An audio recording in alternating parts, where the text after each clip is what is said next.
Bonjour à tous. Je m'appelle Aïda Derbi, je suis neuropsychologue et psychothérapeute. Je travaille à Casablanca, au Maroc. Donc, je tiens tout d'abord à remercier les organisateurs pour l'opportunité et je tiens surtout à souligner que malgré ma volonté et ma grande motivation d'être parmi vous aujourd'hui, malheureusement, pour des contraintes de force majeure, je n'ai pas pu, me déplacer. Donc, je suis, par conséquent, obligée de vous faire une présentation à distance et je vous prie de m'en excuser par avance. Voilà, donc, je travaille depuis plusieurs années, sur des travaux de recherche autour des déficits cognitifs et de la remédiation cognitive axée sur la métacognition dans la dépression, le trouble dépressif majeur. Ma présentation portait sur les effets préliminaires, de l'impact du programme Circuit en termes d'amélioration du fonctionnement cognitif, symptomatologie clinique, estime de soi, comportements reliés aux fonctions exécutives, plaintes mnésiques et la réalisation des objectifs ainsi que le transfert, vers, la vie au quotidien. Le transfert des acquis bien entendu et des compétences, apprises, à la vie au quotidien qui est l'ultime finalité de tout, projet de réhabilitation, enfin de tout projet de remédiation, cognitive. Donc je vais essayer aussi surtout d'expliquer la relation ou bien l'intérêt, que porte l'utilisation d'un programme intégratif, axé sur la métagni et la le développement de la métacognition en termes de régulation, en termes de connaissances, et voilà, de voir un peu l'intérêt, dans, ce qui est la thématique d'aujourd'hui, qui est la déstigmatisation, voire l'autodéstigmatisation ainsi que l'estime de soi dans la dépression. Donc, mes travaux de recherche se sont déroulés au sein du centre de réhabilitation psychosociale, qui est un centre rattaché au centre psychiatrique universitaire à Casablanca, le centre, Ibn Rushd, le CHU. Et voilà, donc, commencer brièvement, donc un mot sur la déstigmatisation ou plutôt l'autostigmatisation et sa prévalence dans la dépression. Donc c'est des études ont pu évaluer, ce taux à 29 l'autostigmatisation, bien entendu, c'est l'internalisation, de la stigmatisation, donc qui concerne des croyances négatives, de la société à propos de personnes, souffrant de maladies, ou de troubles, de maladies mentaux. Et donc cette, autostigmatisation peut conduire, notamment à des comportements, d'évitement, des comportements d'évitement en termes d'opportunités professionnelles et personnelles, ce qui peut conduire en soi à affaiblir, l'estime de soi. Et justement, l'estime de soi, qui est, peut-être brièvement, donc défini en tant que perception globale de la personne, de la propre valeur d'une personne, que ça soit négatif ou, positif. Plusieurs donc études ont essayé d'explorer la relation entre l'estime de soi et la dépression et donc les modèles les plus saillants sont le modèle de vulnérabilité qui, donc, parle de la prédisposition en tant que facteur clé à la dépression et à l'opposé, le modèle, le SCAR model, modèle cicatrice donc, qui, suggère que la succession d'épisodes, dépressifs laisse ou affaiblit à son tour, l'estime, de soi. Donc, un petit mot aussi brièvement sur la métacognition. La métacognition qui est la clé de notre présentation aujourd'hui, du moment que le programme, heu, qu'on va présenter, enfin l'impact du programme est axé sur la métacognition et l'importance de la métacognition en termes de connaissance et régulation, qui a été que récemment étudié en tant que base fondamentale de tous les troubles psychologiques et qui est, notamment, conçu ou, considéré en tant que fonction exécutive et facteur clé à l'apprentissage. L'apprentissage qui est aussi, qui a un rôle très, très important dans l'apprentissage, des stratégies de compensation, l'apprentissage de compétences, oui, ce qu'on appelle donc, les skills. Donc, on va aussi, si vous le permettez, donc voir rapidement, l'efficacité de la remédiation cognitive dans la dépression, au contraire, des autres troubles, mentaux, donc notamment la schizophrénie. Il y a eu vraiment peu d'études qui se sont consacrées à l'étude l'efficacité de la remédiation cognitive, dans la dépression et donc voilà et les études qui suggèrent, enfin c'est, des méta-analyses qui suggèrent que, ou review, systematic, literature review qui, suggère que, la remédiation cognitive peut avoir un effet global modéré sur la cognition globale, l'attention, la vitesse de traitement, la mémoire de travail, les fonctions exécutives, et par contre une absence d'effet sur la mémoire visuospatiale, la fluence verbale mais avec un effet qui est très fort en termes de mémoire, verbale. Donc là, on arrive à la remédiation, le programme de remédiation cognitive, interactif, informatisé qui est le circuit et qui combine qui est un, qui est un programme de la nouvelle, école, de remédiation et qui combine, plusieurs, donc concepts, qui se basent sur des théories, scientifiques, notamment le drill and practice qui est la répétition avec une augmentation progressive de la difficulté de certaines tâches abstraites, et aussi les tâches écologiques, donc qui sont inspirées de la vie au quotidien avec, bien entendu le développement de la métacognition en termes de régulation et de connaissance, et aussi l'apprentissage de stratégies de compensation. Donc, nous avons choisi de vérifier l'impact de ce, programme qui n'a jamais été, testé dans un contexte psychiatrique marocain auprès d'une nouvelle population de personnes, aux prises avec, la dépression et donc c'est un programme qui est à la base, en français et à partir de là, il y a plusieurs, donc questions de recherche qui se sont imposées à nous, notamment en termes de faisabilité, culturelle, en termes d'acceptabilité et d'adaptation culturelle et linguistique. Aussi, comme nous sommes amenés à utiliser, donc ce programme auprès d'une population nouvelle population et qui est une population fragilisée, à une étude où, éthiquement nous sommes amenés à aussi voir, si, en termes d'innocuité, le programme peut être, sécuritaire et fiable auprès de cette population-là. Donc, voilà et en termes d'efficacité cognitive, et clinique par la suite, c'est-à-dire de voir quelle efficacité pour des personnes qui présentent un diagnostic de dépression et aussi de vérifier, le transfert des résultats et la réalisation des objectifs de ce dispositif-là auprès d'une population, souffrant ou aux prises avec la dépression. Donc, ainsi, plusieurs étapes,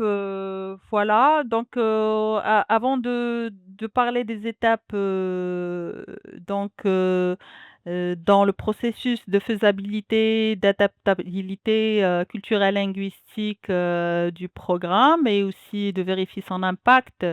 Nous avons aussi accompagné ce dispositif-là par une, neuroéducation à travers des trousses du cerveau, que ça soit, heu, pour la sensibilisation et pour,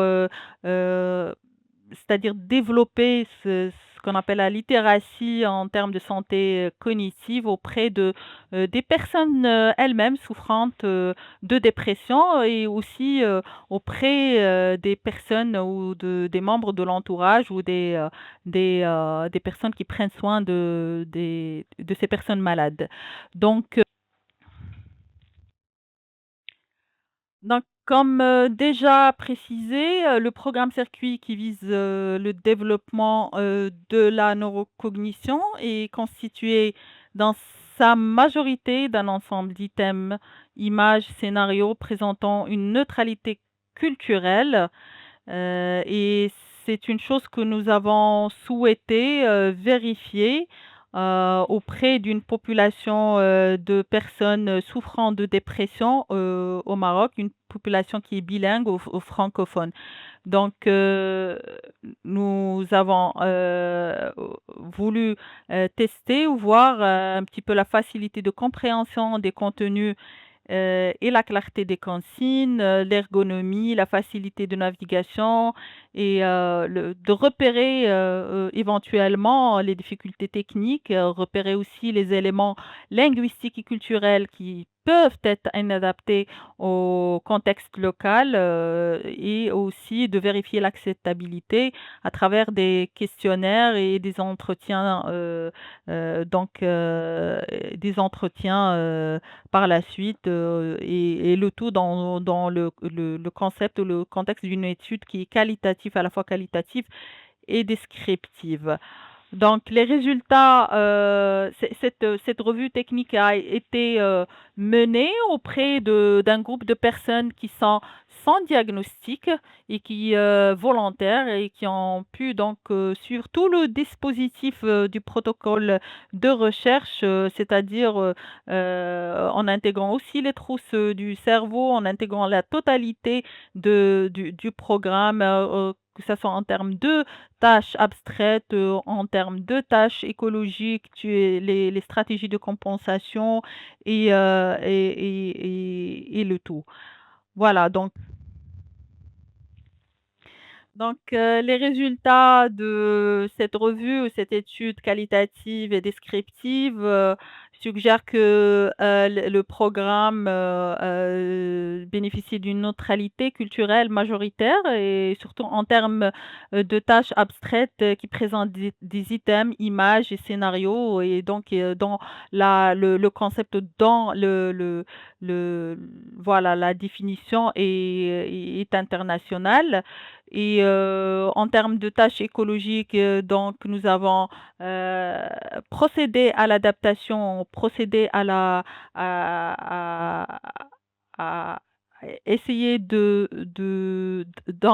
de tous les éléments culturels qui peuvent ne pas être adaptés avec le contexte culturel marocain, notamment, par exemple, lors des tâches écologiques, dans les supermarchés, donc de pouvoir éviter les exercices qui contiennent des items, ce qu'on peut dire, non halal et qui peuvent, causer une gêne, auprès des personnes,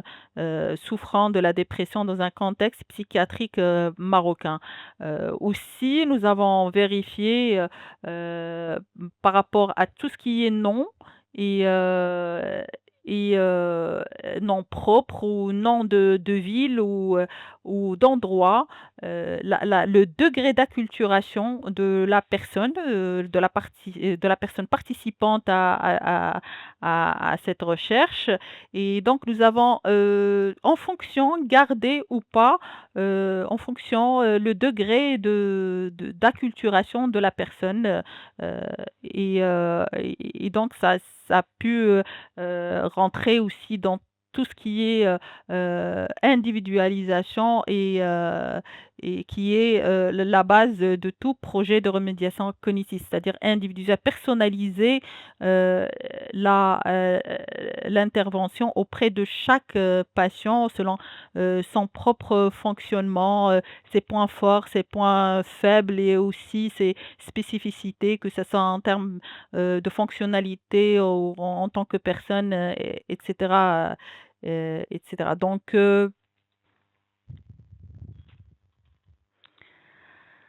Nous avons, par la suite aussi, procédé à une étude à cas unique et donc une étude, d'innocuité, pardon, c'est-à-dire, heu, comme nous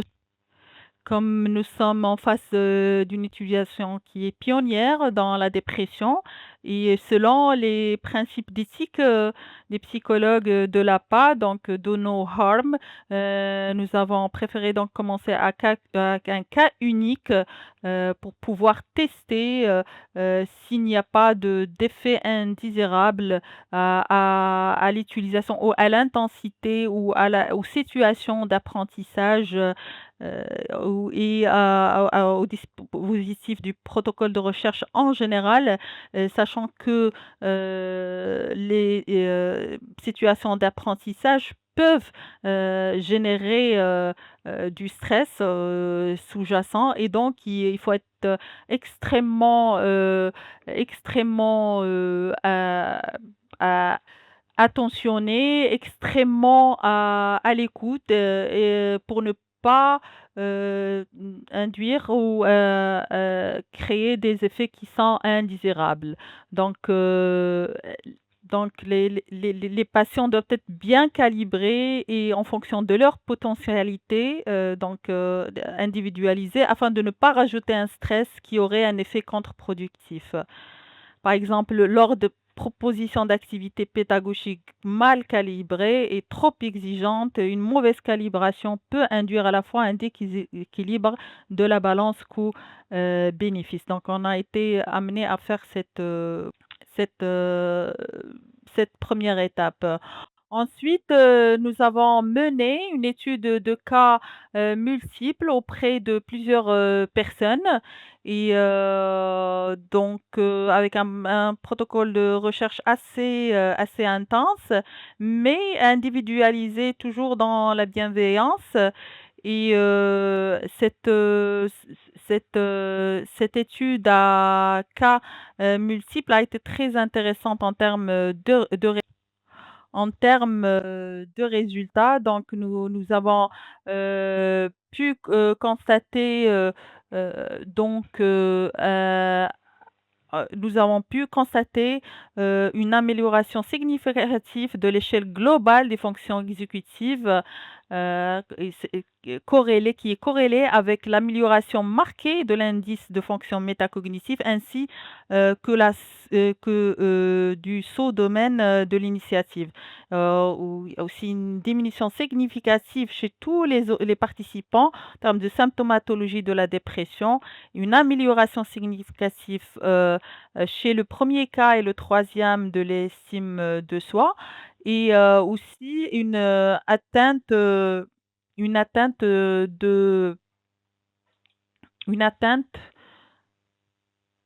donc je disais, une estime de soi s'est également améliorée dans les 3 cas avec des RCI positifs, significatifs.